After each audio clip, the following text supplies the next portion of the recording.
انا اتولدت يوم 21 يونيو سنة 29 في بلد صغيرة جنب الزقازيق اسمها الحلوات. واتولدت امتى، بالليل ولا بالنهار؟ لا دي ما اعرفهاش عشان كنت صغير. طب طيب اقول لك انا ازاي؟ هسمعك التسجيل ده. تسجيل ايه؟ احنا رحنا الحلوات اللي اتولدت فيها والزقازيق اللي اتربيت فيها، وعملنا تسجيلات مع ناس كتير من اللي اتربيت معاهم ويعرفوك كويس. مش معقول. حتى بالاماره البيت اللي اتولدت فيه مكون من دورين. ده صحيح. وجنبه جامع اسمه جامع المشايخ. تمام. وحواليه نخل كتير. ده انتوا فعلا مش معقول يعني انتوا رحتوا هناك فعلا. والبيت اللي في الزقازيق قصاده ترعه.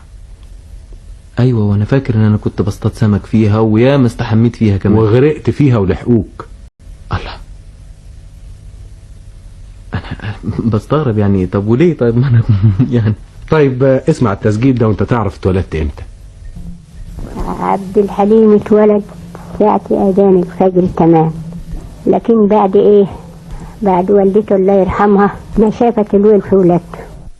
الداية قالت الحياة خطر، جبنا الدكتور من الزقازيق. الدكتور قال يمكن المولود ما ينزلش حي، لكن ربنا ستر واتولد عبد الحليم. ومن جراير ولادته والدته جات لها حمى، ويومين 3 وقبلت وجه كريم، ماتت وهي بتدعي له والنبي. عرفت ده صوت مين يا استاذ عبد الحليم؟ ايوه ده صوت خالة الحاج ام منير. طيب تسمح تكمل وبعدين؟